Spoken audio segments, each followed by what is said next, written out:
Muy buenas tardes a todos. Les damos la más cordial bienvenida a la cuarta jornada de actividades en el marco del mini curso Introducción al diseño, construcción y operación de humedales construidos para el tratamiento y reutilización de aguas residuales. Nuevamente, en esta ocasión, tendremos la participación de una experta del grupo GESAT de la Universidad Federal de Santa Catarina. En la ocasión, la doctora Katiane Pellizzari estará disertando, nos trae una interesante ponencia en un tema muy actual, un enfoque muy actual que se le está dando a los humedales, que es el análisis de la ecología microbiana en humedales. Paso a presentar a la doctora Katiane Pellizzari. La doctora Pellizzari posee un grado en biotecnología industrial por la Universidad del Oeste de Santa Catarina. Ella también posee una maestría en ingeniería civil y ambiental por la Universidad Federal de Santa María y un doctorado en ingeniería ambiental por la Universidad Federal de Santa Catarina, con estancia doctoral en la Universidad Politécnica de Cataluña, Barcelona Tech. Actualmente ella está realizando un postdoctorado en el programa de posgraduación en Ingeniería Ambiental por la Universidad Federal de Santa Catarina, Brasil.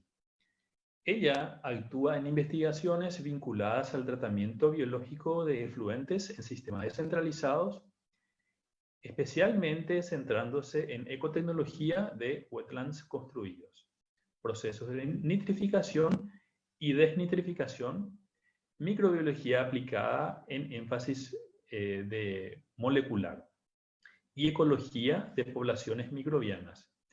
Ella también es participante del grupo de estudios en saneamiento descentralizado GESAT de la misma universidad. Posee numerosas publicaciones en revistas específicas de alto impacto en la temática humedales con énfasis en biología molecular de microorganismos del mismo. Así que, Katiane, agradecemos tu participación y por aceptar compartir con nosotros tu experiencia, tus conocimientos, y de ahora en más ya pasamos a darte el espacio para que puedas presentarnos tu tema. Muchas gracias, Katiane. Boa tarde a todos. Por favor, me confirme se estão me ouvindo, me vendo bem. Tudo ok, Tomás? Tudo ok, tudo ok. Perfeito. Muito obrigada. Boa tarde a todos. É um prazer estar aqui com vocês, dividindo essa tarde hoje. Aqui em Brasil é um dia festivo, então podemos passar aí ao longo do tempo falando sobre a tecnologia dos wetlands construídos com um enfoque microbiológico, né?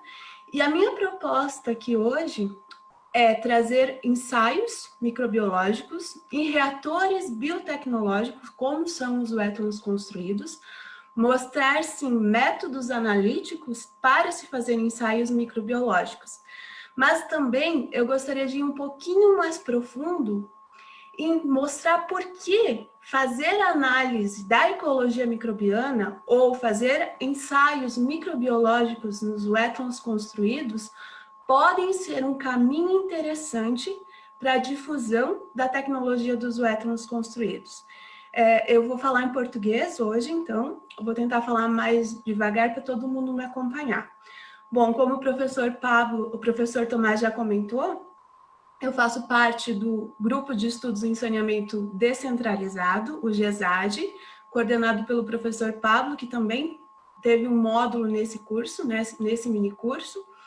E nesse grupo nós estudamos tecnologias aplicadas para o saneamento descentralizado, onde o carro-chefe do grupo são os wetlands construídos.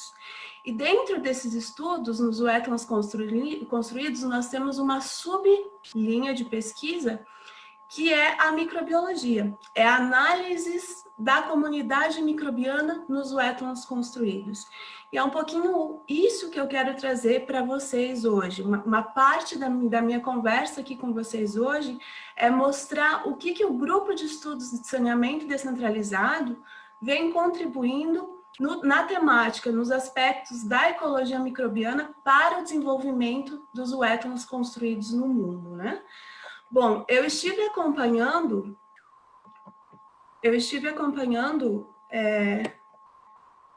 o minicurso, todos os outros módulos, e os meus colegas já fizeram uma boa introdução, uma introdução bem sólida sobre modalidade de wetlands, elementos atuantes, os aspectos de operação e de dimensionamento de wetlands construídos, e eu vou me apropriar de tudo isso que eles falaram até agora e vou direto para os aspectos microbiológicos, né? Como se fazer análises da ecologia microbiana nos umidales, que foi o tema que me proposto para hoje, né? Então, vamos lá. Indiferente da modalidade de wetlands, seja ela vertical, horizontal, vertical de fundo saturado, sistema francês, os wetlands construídos abrigam no seu interior microambientes. Diferentes microambientes em uma mesma unidade de tratamento. Esses microambientes, por sua vez, estão atrelados a diferentes condições presentes no meio, as quais podem ser a variação do pH, a variação do potencial redox, a disponibilidade de oxigênio, a disponibilidade de nutrientes e as concentrações de poluentes. Essa variação ambiental está diretamente vinculada às condições de contorno que as modalidades de wetlands encontram-se inseridas. O que seriam essas condições de contorno? Quais as cargas orgânicas e inorgânicas que eu aplico por metro quadrado de área superficial ou transversal de filtro? Qual é o volume de esgoto que eu aplico por metro quadrado de filtro? Em quantas vezes ao longo do dia esse nosso wetlands ele recebe esgoto todos os dias da semana ou trabalha com ciclos de operação e repouso? Qual é a macrófita que está inserida nesse sistema? Quais são as condições climáticas que esse sistema encontra-se inserido? Então, tudo isso nós chamamos aqui de condições de contorno. E por que eu estou falando tudo isso?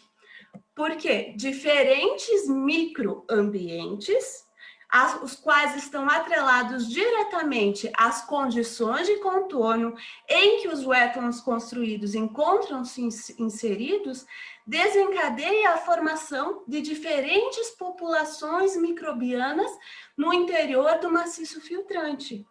E essa vasta diversidade microbiana no interior do maciço filtrante pode desencadear diferentes rotas metabólicas, a qual influencia diretamente no desempenho de tratamento das unidades. Hoje, nós já sabemos que os wetlands construídos ainda são considerados uma tecnologia black box, caixa preta, não é? Mas é aceito mundialmente que a população microbiana se tem um papel fundamental no processo de tratamento dos wetlands construídos. Para nós termos uma ideia da magnitude do papel dos micro-organismos nesses sistemas biológicos, biotecnológicos, que são os wetlands construídos, vamos voltar um pouquinho para trás e vamos fazer uma abordagem de dimensionamento aqui. O professor Pablo, no seu último módulo, na sua última aula que ele deu aqui para nós, ele mostrou para nós que atualmente no mundo existem diversas possibilidades de dimensionamento de wetlands construídos. Uma possibilidade mundialmente utilizada para o dimensionamento dos wetlands construídos horizontais, então, modalidade horizontal, é a cinética de decaimento da primeira ordem. Se nós analisarmos essa cinética, o que ela nos mostra? Que a velocidade ou a taxa de consumo do substrato dentro dos reatores de wetlands construídos horizontais, nesse caso a matéria orgânica, é proporcional à quantidade de substrato que se tem dentro desses reatores. E ainda, a constante dessa cinética está totalmente relacionada à temperatura. Por quê? Em temperaturas mais elevadas, eu tenho uma velocidade ou uma atividade microbiana mais elevada, quando comparada a temperaturas mais frias. E aonde que isso vai refletir? Na área superficial do wetlands. Uma outra possibilidade de dimensionamento de wetlands construídos agora verticais, com areia como maciço filtrante, é o balanço de oxigênio, um modelo proposto por Platzer, onde esse balanço de oxigênio é fundamentado em uma área superficial suficiente que, por meio da taxa hidráulica, ou seja, da vazão de esgoto que é aplicado na área superficial, proporcione, no interior do maciço filtrante, uma quantidade de oxigênio suficiente para que ocorra a atividade de organismos autotróficos e atividade de organismos heterotróficos, relacionadas com a oxidação do carbono e a oxidação da amônia até nitrato, ou seja, a nitrificação. Então, em outras palavras, esse balanço de oxigênio nada mais é uma forma, por meio de parâmetros de engenharia, parâmetros de desenho, né? Parâmetros de projeto, de se dar condições para que, no interior do maciço filtrante, se desenvolvam rotas metabólicas específicas de interesse. Nesse caso, a oxidação do carbono e da amônia. Então, percebam aqui como a microbiologia ou a ecologia microbiana se encontra atrás dos cálculos da engenharia. Isso tudo a gente vai vendo um pouquinho ao longo desse módulo, né? Além disso, os micro-organismos, eles apresentam um papel fundamental na remoção e nas transformações dos poluentes, através das reações enzimáticas que se desenvolvem dentro do biofilme. E esse biofilme, nos sistemas de wetlands construídos, indiferente da modalidade, ele pode, no caso dos wetlands construídos subsuperficiais, o biofilme pode se desenvolver aderido ao maciço filtrante, aderido à rizosfera, aderido à tubulação, ou também esse biofilme pode crescer suspenso na massa líquida. Além disso, os micro-organismos, eles promovem uma interação com as raízes das plantas, ou a rizosfera, que é a região onde se tem as raízes das macrófitas e o solo. Então, entre o contato da raiz com o solo, a gente chama de rizosfera. Então, esses micro-organismos, eles possuem uma interação com a rizosfera, e o qual proporciona inúmeras vantagens ao processo de tratamento, devido principalmente na rizosfera se ter uma grande interação de diferentes populações e também uma maior disponibilidade de oxigênio nessa região. Além disso, é na rizosfera que nós encontramos exudados radiculares, o qual, com a ação dos micro-organismos, promovem ou favorecem alguns processos biológicos, como, por exemplo, a desnitrificação. Devido a esses exudados radiculares possuem uma fonte de carbono disponível aí para a ação dos micro-organismos heterotróficos, no caso. Além disso, os micro-organismos também possuem influência direta no fluxo hidráulico, devido ao processo de formação e desprendimento do biofilme. Então, à medida que o biofilme vai crescendo no maciço filtrante, no meio dos espaços vazios, os espaços vazios que se tem ali no maciço filtrante vai diminuindo, e esse processo pode contribuir, então, para o processo de colmatação, que é uma das questões amplamente estudadas e difundidas aí no mundo todo na temática dos wetlands construídos.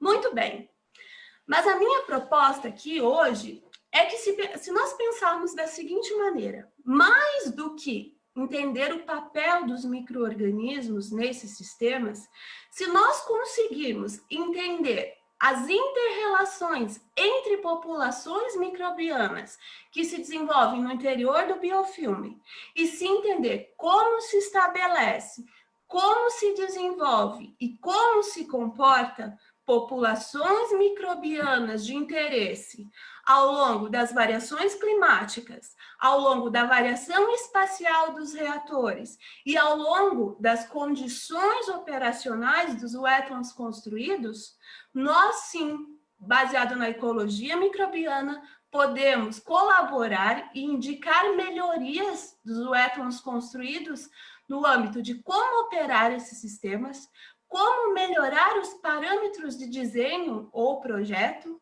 como maximizar o desempenho de tratamento dessas unidades. Tudo isso embasado na ecologia microbiana que se desenvolve no interior do maciço filtrante.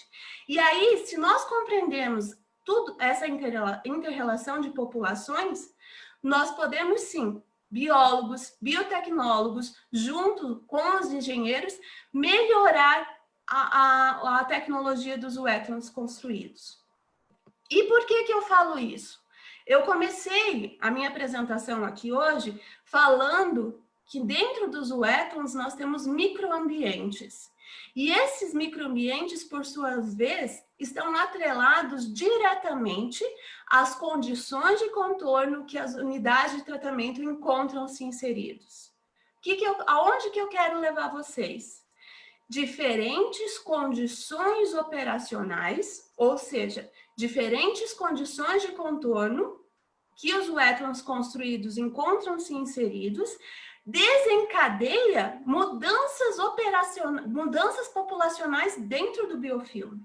Então, a partir do momento que eu altero, que eu modifico carga orgânica, taxa hidráulica, volume de pulso, condições climáticas, tipo de material filtrante, essas condições operacionais influenciam diretamente nas populações microbianas que se desenvolvem dentro do maciço filtrante. Esse é um ponto de como se estudar ecologia microbiana. Entender como se compreende a comunidade microbiana que se desenvolve dentro do biofilme em relação aos fatores abióticos ao biofilme. Esse é um ponto de vista.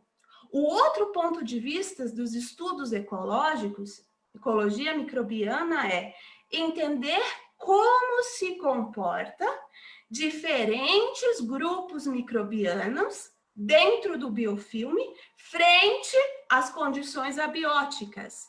Dentro do biofilme, nós temos aí uma vasta diversidade microbiana. Nós temos bactérias, nós temos arqueias, nós temos fungos, nós temos protozoários, nós temos vírus, tudo isso interagindo entre si. Um exemplo disso. Recentemente, por volta do ano de 2007, 2006, foi comprovado aí na comunidade científica que nós temos dois grupos principais fazendo o processo de oxidação da amônia a nitrato, ou seja, a nitrificação, que são as bactérias e arqueias. Como se comporta a inter-relação entre essas duas populações dentro do biofilme, frente à disponibilidade de oxigênio, frente à disponibilidade de amônia, frente à variação das cargas orgânicas aplicadas, frente à variação do potencial redox que se tem no meio. Então, estudos da ecologia microbiana, estudos microbiológicos, sempre deve-se ter em mente dois fatores, dois pontos. Como se comportam a ecologia microbiana ou as populações microbianas frente às variações operacionais dos wetlands construídos, que são fatores abióticos ao biofilme, e também como se dá as interações microbianas no interior do biofilme. Esses são os dois pontos principais para se estudar ecologia microbiana em wetlands construídos, indiferente da modalidade de wetlands. Muito bem, só que estudar ecologia microbiana não é algo trivial, não é algo tão simples. É por isso que até hoje nós fazemos monitoramento do desempenho de tratamento dessas unidades, avaliando parâmetros físicos, químicos e biológicos no afluente e no efluente, ou seja, monitoramento do pH, do oxigênio dissolvido, da DQO, da DBO, do carbono orgânico, da amônia. Tudo isso no afluente e no efluente, tentando, assim, entender quais rotas metabólicas se desenvolvem no interior do biofilme.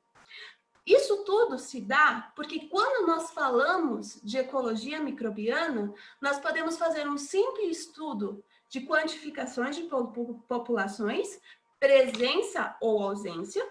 Podemos entender a estrutura microbiana, diversidade e abundância, isso em nível de DNA, e também podemos entender essa diversidade e abundância ativa das populações microbianas que se desenvolvem dentro dos reatores, baseado aí na atividade em função do RNA.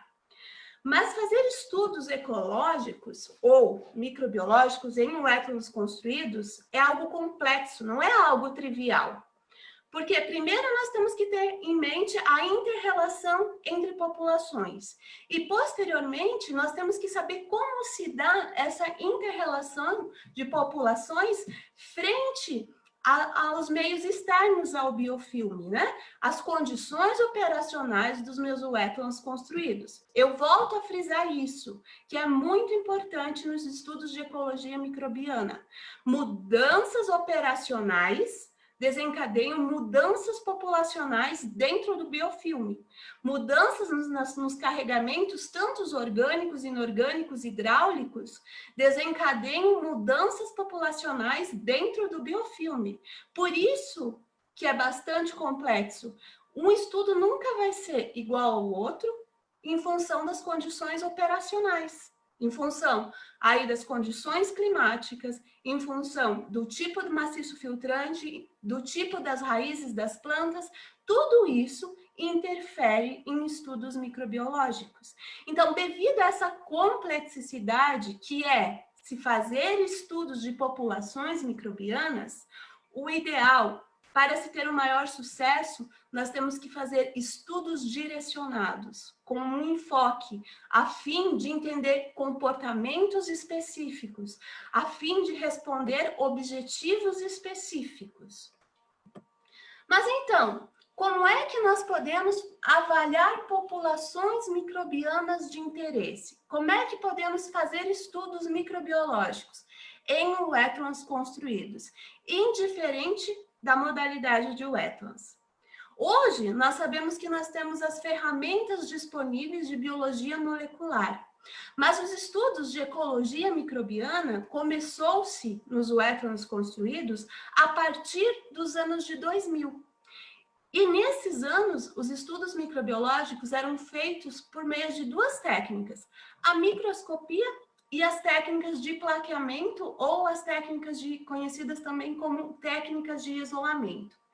A microscopia nos permite avaliar a macrocomunidade, como que se dá a sucessão ecológica de protozoários, principalmente, os quais são bioindicadores das rotas biológicas e a sucessão ecológica que se desenvolve dentro desses sistemas. A microscopia é uma técnica amplamente empregada no mundo todo e vem sendo utilizada até os dias atuais, né? Só que quando comparada a ferramentas de biologia molecular, ela se torna uma ferramenta limitada. As técnicas de isolamento consistem em isolar micro-organismos de interesse. E para isso, nós precisamos saber qual a temperatura ideal, precisamos saber qual o meio nutritivo que esses micro-organismos precisam para crescer, precisamos cuidar da contaminação nessas técnicas, só que tem uma grande limitação além dessas. é que apenas 1% dos micro-organismos são cultiváveis.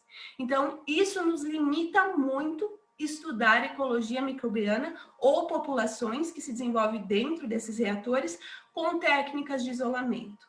E aí, hoje, nós temos as ferramentas de biologia molecular disponível para fazer esses estudos. A biologia molecular nada mais é que o estudo da estrutura e da função de duas moléculas. Quais moléculas? O DNA e o RNA. Eu tenho que falar sobre isso, deixar claro aqui, que os estudos de biologia molecular só passou a ser possível por causa da descoberta do dogma central da biologia molecular, onde entendeu-se como se dá o fluxo de informações do código genético de todo ser vivo. Então, entendeu-se que o DNA é replicado a RNA, e, posteriormente, esse RNA é traduzido a proteína. Através desse fluxo do código genético, nós podemos aí desenvolver técnicas de biologia molecular, podemos duplicar, replicar DNA, RNA, e entender bastante coisa sobre o metabolismo genético que ocorre no interior das células, né? Só que antes de falarmos de técnicas de biologia molecular, eu tenho que chamar atenção em um ponto aqui. Nós estamos trabalhando com reatores naturais, reatores biotecnológicos, reatores abertos, onde eu tenho uma grande variável, grandes fatores interferindo no processo. E, consequentemente, todos esses fatores vão interferir diretamente no meu estudo microbiológico, no meu estudo de populações microbianas. Primeiro ponto que eu falei já são as condições de contorno. Então, mudanças operacionais vão desenvolver mudanças nas populações que se desenvolvem no interior do biofilme. Então, se queremos ter sucesso nos estudos microbiológicos, temos que pensar nessa questão.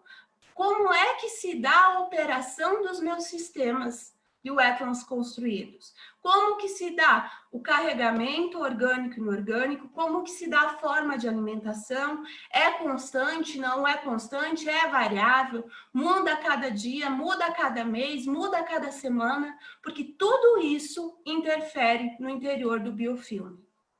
Posteriormente, eu tenho que pensar que nós temos um módulo que está recebendo aí chuva, altas e baixas temperaturas. Como que se responde à comunidade microbiana dentro do biofilme em função da variação temporal? E outro ponto também muito fundamental na hora das nossas coletas eu tenho reatores com área superficial e tenho, no mesmo tempo, reatores com profundidade. Então, já foi comprovado aí na literatura que diferentes profundidades proporcionam uma estratificação na comunidade microbiana. Por isso que eu volto a falar, temos que fazer estudos direcionados para se entender melhor comunidades microbianas de interesse. Partindo de um pressuposto, de uma base, nós saberemos aonde e quando coletar essas amostras, né? Além disso, nós temos que pensar que, como qualquer outro reator biológico, a comunidade microbiana precisa de um tempo de estabilização, né, dentro desses sistemas. Então, se quando o nosso objetivo é estudar estrutura microbiológica, diversidade e abundância, nós precisamos de um tempo mínimo de operação antes de realizar esses estudos, essas coletas, para que essa comunidade microbiana se forme e se aclimatize no meio. E, além disso, um outro ponto fundamental que nós temos que começar a pensar nos estudos de populações microbianas em wetlands construídos é o biofilme. E isso é uma grande questão que ainda está em desenvolvimento. Por que eu falo isso? Porque nos wetlands construídos, seja ele vertical ou horizontal, Então, wetlands construídos de escoamento subsuperficial, via de regra, nós temos aí um biofilme aderido a uma tubulação, a uma rizosfera, a um maciço filtrante. E para se fazer análises de biologia molecular, ou até mesmo análise de microscopia, nós precisamos, é uma parte fundamental, desprender o biofilme desse agregado, desse maciço filtrante. E hoje, até o dia atual, nós não temos um protocolo de extração do biofilme. Como se faz? Nós não temos um protocolo universal. Nós temos, sim, estudos que mostram processos ou estudos de caso que indicam como extrair o biofilme. E não tem um melhor nem outro pior. O como que a gente vai descobrir se vai dar certo para os nossos estudos? Testando, né? Tem que se fazer teste. Ao longo do meu doutorado, que eu trabalhei com isso, com análises microbiológicas, eu demorei algo aí como 1 ano para desenvolver um protocolo de extração do biofilme da arena, da grava. Então, é um trabalho bastante maciço, bastante relevante, bastante trabalhoso, que não traz grandes resultados, mas que é uma etapa fundamental para se ter sucesso nos nossos resultados. É uma etapa que fica escondido, né, do nosso trabalho, em como desenvolver um protocolo de sucesso de extração do biofilme, a ponto de eu produzir um biofilme com qualidade de extrair um DNA, de extrair um RNA, de ter uma biomassa significativa microbiana nesse biofilme. Então, sempre que se for fazer estudos de ecologia microbiana em wetlands construídos de escoamento subsuperficial, o primeiro ponto é como extrair o biofilme do agregado, seja ele da tuberia, da grava, da arena, da rizosfera, indiferente do local. Além disso, olha só, gente, eu nem cheguei nas técnicas ainda de biologia molecular. Olhem a imensidão de fatores que tem que se pensar para fazer estudos microbiológicos nesses sistemas. Além das técnicas, além do processo de desprendimento do biofilme, nós temos que pensar também em como extrair o biofilme do maciço, como extrair o biofilme do maciço filtrante e como armazenar esse material depois da coleta, né? Geralmente, o que a gente faz? A gente coleta, extrai o biofilme e armazena em freezer a menos 20 graus Celsius. Esse é um padrão que a gente faz. Mas, no entanto, quando nós vamos demorar para processar essas análises, nós sugerimos fortemente que o armazenamento dessas amostras se ocorra em freezer a menos 80 graus. E um ponto principal é, quando se trabalha em nível de RNA, o RNA é muito instável. Não se armazena em freezer a menos 20, e sim a menos 80 graus. E quanto antes processar essas análises, mais sucesso nos resultados nós vamos ter. E aqui, gente, começa as nossas alegrias e as nossas preocupações. Observem aqui. Esse é um wetland construído vertical de fundo saturado. Ele está situado aqui no sul do Brasil, em Santa Catarina, próximo da cidade de Florianópolis, e ele é empregado numa fábrica de plástico para tratar o efluente da água de lavagem dos equipamentos que se tem dentro da indústria e também recebe esgoto doméstico de um refeitório. Então, tudo isso passa por um tratamento primário e vai para o wetland construído vertical de fundo saturado. Temos aí um wetlands de algo como 150 metros quadrados de área superficial.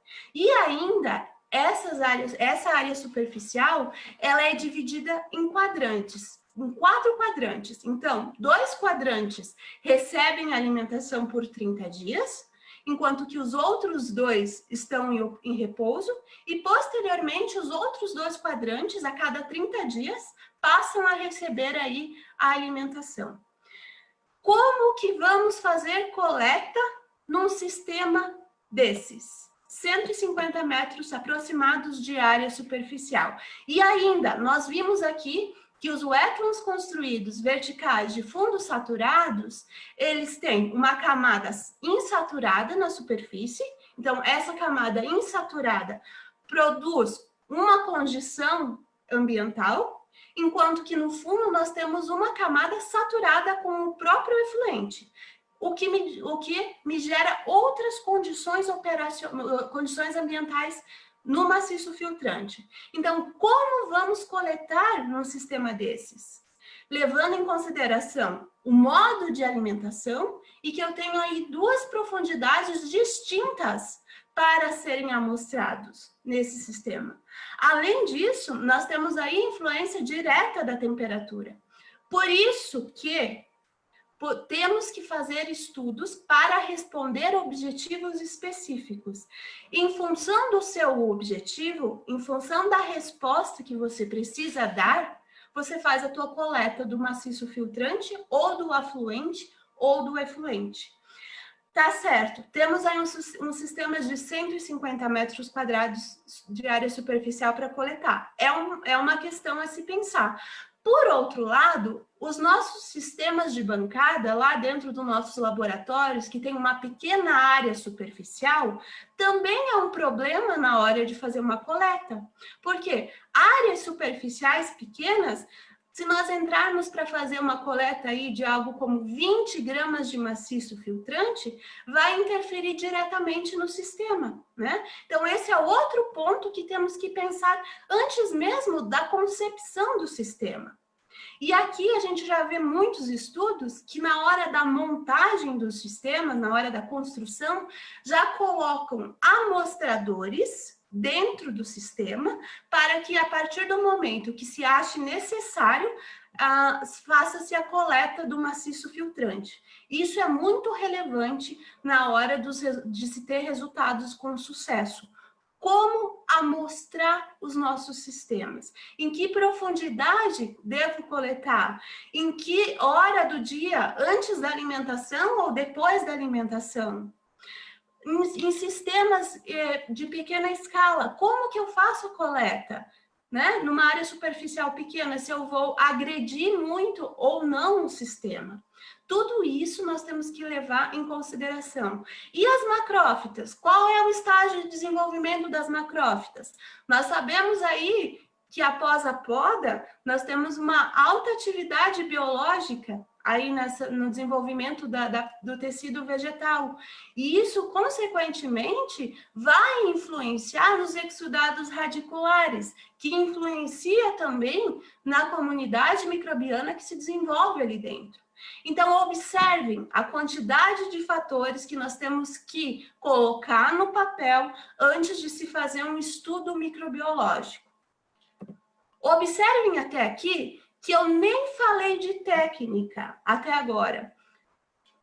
Antes de falar de técnicas, nós temos que ter claro qual é o objetivo do meu trabalho, o que eu quero responder, onde e quando eu vou fazer coletas de amostras do maciço filtrante, ou do afluente, ou do efluente, como que eu vou processar, ou seja, como que eu vou extrair o biofilme desse maciço filtrante e como que eu vou armazenar essas amostras coletadas.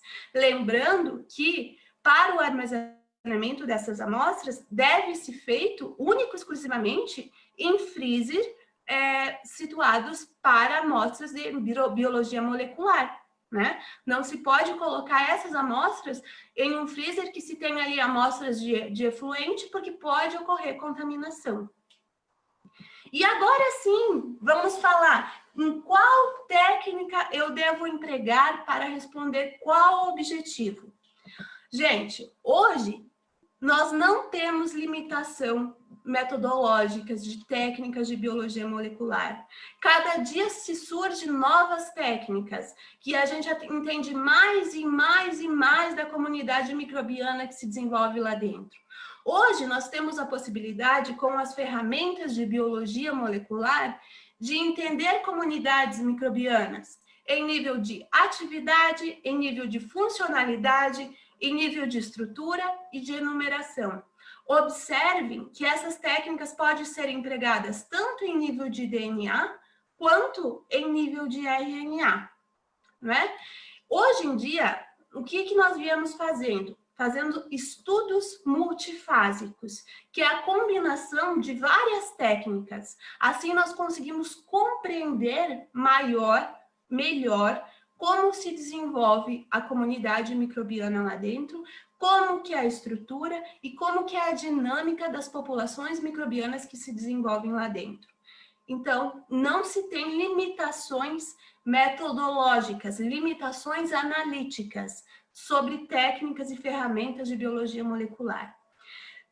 O grande desafio de se empregar técnicas de biologia molecular estão relacionados aos seguintes pontos: ao tempo necessário para o processamento dessas análises, aos custos envolvidos nessas análises e, sobretudo, na necessidade que nós temos de ter profissionais aptos a ir para o laboratório, fazer todo o processo, receber os resultados nas mãos e analisar esses resultados, interpretar esses resultados, fazer um link em como se dá os resultados identificados da ecologia microbiana com os processos que se desenvolvem lá dentro dos nossos zoétons construídos.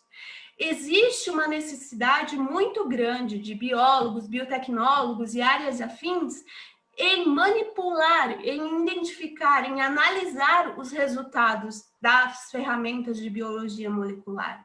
E sim, entender como se dá a ecologia microbiana, mas também conseguir relacionar com o que se passa lá dentro dos zoétons construídos, com os carregamentos orgânicos, com os resultados físico-químicos. Esse é o nosso maior desafio agora, como pesquisadora, né? Nesse sentido. Muito bem.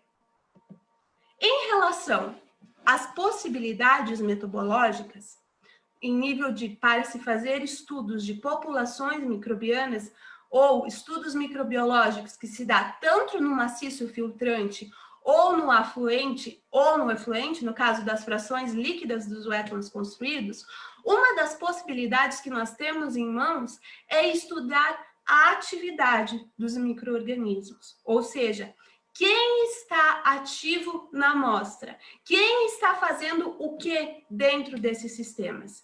E observem aí que para se estudar a atividade, a única forma, ou a forma mais usual, é em nível de RNA. Sempre que se trabalha com RNA, é possível se identificar a atividade, ou seja, quem está fazendo o que dentro desses sistemas. Quem está oxidando amônia, quem está oxidando carbono, tudo isso é possível identificar através da atividade. E quando a gente fala de técnicas de biologia molecular voltadas para identificar a atividade microbiana, nós temos várias disponíveis, como, por exemplo, a reação em cadeia da polimerase em tempo real, a qPCR. Com ela, nós conseguimos quantificar, em nível de RNA, genes ativos dentro da nossa amostra, indiferente do foco de estudo que você esteja dando. Nós temos aí uma possibilidade também muito direta e muito simples de se avaliar a atividade microbiana pela técnica de hibridização de fluorescência in situ, conhecida como FISH. Essa é uma técnica simples que se permite, por meio da microscopia de fluorescência, identificar a atividade microbiana. Além dessa, nós temos a proteômica também, aí nas ciências ômicas, já falando, né? E também temos o sequenciamento de nova geração, que hoje ele é bastante utilizado aí no mundo dos zoétons construídos.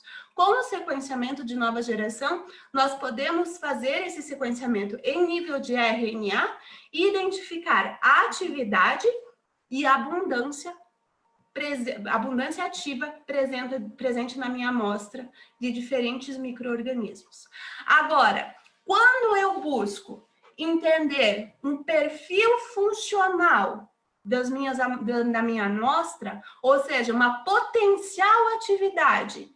Eu posso trabalhar aí tanto em nível de RNA quanto em nível de DNA.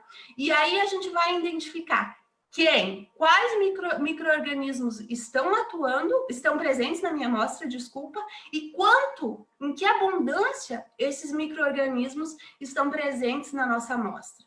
Então, aí nós podemos falar do PCR, que é a reação em cadeia em polimerase, do sequenciamento em nova geração e também do qPCR novamente. Então, observem as disponibilidades de técnicas possíveis que nós temos aqui.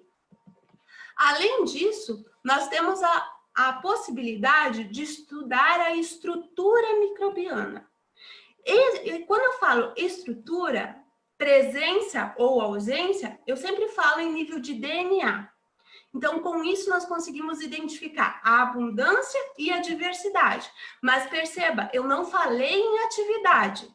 Só quem está presente na minha amostra. Isso não significa que ele está ativo. Por exemplo, tenho lá na minha amostra bactérias oxidantes da amônia, mas eu não sei se realmente ela está expressando o gene amônia monoxigenase. Eu só consigo identificar se as bactérias oxidantes da amônia estão ativas por técnicas em nível de RNA, como eu mostrei anteriormente. E aí, quando nós queremos estudar a estrutura microbiana, trabalhamos aí com o sequenciamento de nova geração em nível de DNA e também o de DDJ, que hoje já não é muito empregado, né? E também temos a possibilidade aí de quantificar números de comunidade microbiana. Tanto em nível de atividade, ou seja, RNA, quanto está ativo, e em nível de DNA, quanto está presente na minha amostra. E aí temos como técnica o qPCR e o FISH, né? E agora, eu gostaria de mostrar para vocês o que o emprego dessas técnicas aí ao longo dos anos, no mundo todo, trouxe de avanços para o mundo dos wetlands construídos. O primeiro estudo, eu ouso dizer que o primeiro estudo de biologia molecular feito em wetlands construído vertical foi no ano de 2004. E esse estudo nos trouxe aí, nos mostrou que a comunidade microbiana em wetlands construídos verticais, com pedra brita como maciço filtrante, demora até 100 dias para se desenvolver e para se estabilizar no meio. E aqui já tem uma informação para nós, muito relevante. Se quisermos fazer estudos microbiológicos em função da estrutura microbiana que se tem ali dentro do wetlands, precisamos esperar até 100 dias para a formação do biofilme, para a formação e estabilização da comunidade microbiana no meio.